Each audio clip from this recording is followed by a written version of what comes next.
Hey everyone, it's Bill of the North, and today we are going to examine the U.S. Marine FILBE rucksack. This setup is not pure FILBE, however. I have attached to it a MOLLE II waist belt.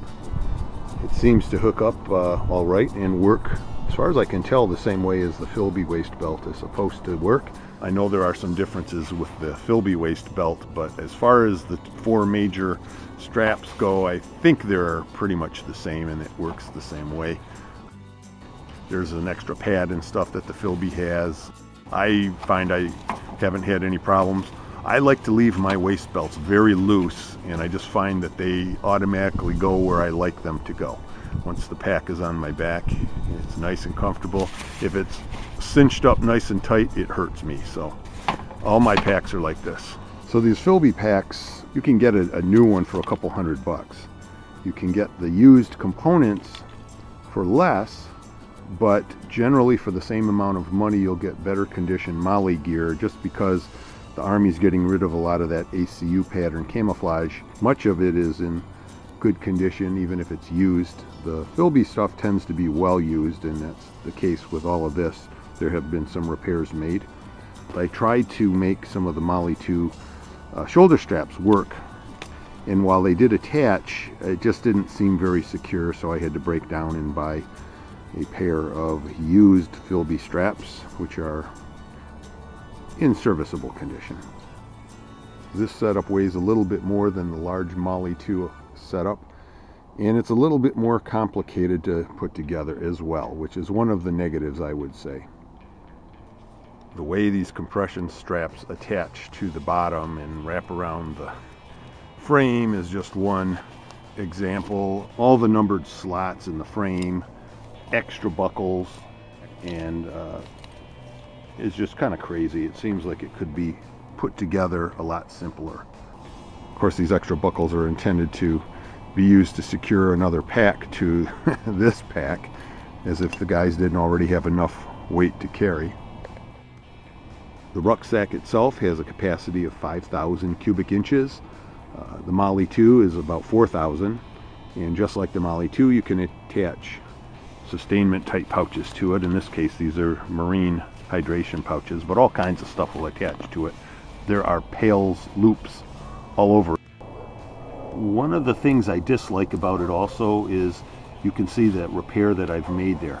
The webbing for this buckle ends right here, just inside the material, so there's not a lot holding it in, and I can see those ripping out pretty easily. I would say that in the long term is going to be a design flaw. One thing I like about it is the color. This coyote tan or coyote brown blends in pretty well with civilian gear, and at the same time this color lends itself well to being camouflaged and blending in a lot of locations around the world. With the addition of some mud splotches or maybe some leaf-covered branches tucked into these loops here, you could blend in all kinds of places pretty easily. This is the lid, and it zippers open, and I have my rain gear inside there, but you can put a lot of stuff in there. This is the sleeping bag compartment, if you want to call it that, the sleep carrier, and it opens up. It has a stress relief or a reinforcing strap inside that helps take some of the pressure off of the fabric. Like the large MOLLE, it has a zippered compartment there, so you can separate the top of the pack from the sleep compartment. The upper part of the pack has a storm collar with two draw cords. As you can see, I had to do some repairs there, and I ended up replacing the draw cords with 550 cord. I have yet to get the locking mechanisms for them. Inside there's another small pouch on the frame side of things. I always have called this a radio pouch, going back to the days of the Alice pack. There's a strap that will connect across there to hold it in place, or to maybe cinch up the pack if there's not a lot in it. That's the inside of the lid there. It's mesh, so anything wet in there has a chance to dry out. On the very top, there's a zippered opening, and you can reach right down into that radio pouch. Remember, we agreed to call it that. I agreed to nothing. On the outside, on both sides of the pack, there's this elastic pouch which you could presumably put a water bottle or something in. There's a little sleeve that runs down, that runs all the way down to that elastic pocket I showed you a moment ago. It's separated from the inside of the pack by a layer of fabric. And you can put a rifle or ski in there, carry it on your back. So here's the lid, and you can see the buckle for the lid, the female part, right there. If for some reason this were to break, you've got this other buckle here that's, I think it's for the assault pack, some other pack anyways, but the male end would fit into there if you needed to use it. I accidentally did that on a hike, so I know it works. And then this is the compression strap, and it goes all the way down to the bottom of the pack, and it would fit into either one of those as well. So you have some redundancy there. As I mentioned before, this is used, so it's had a few repairs done to it. What I kind of like about this is this Velcro tie that helps you to keep the straps from flopping all over. So I've had the FILBE out on one hike so far, and I found it to be a little bit more comfortable than my MOLLE II, and I kind of like the MOLLE II. So this is a little bit heavier, but a little bit more comfortable, so the trade-off might be worth it. Some of the other features: it has a sternum strap, it has quick release shoulder straps. Let's see if I can get them to work. Yeah, it fell right off. So yeah, they're quick release.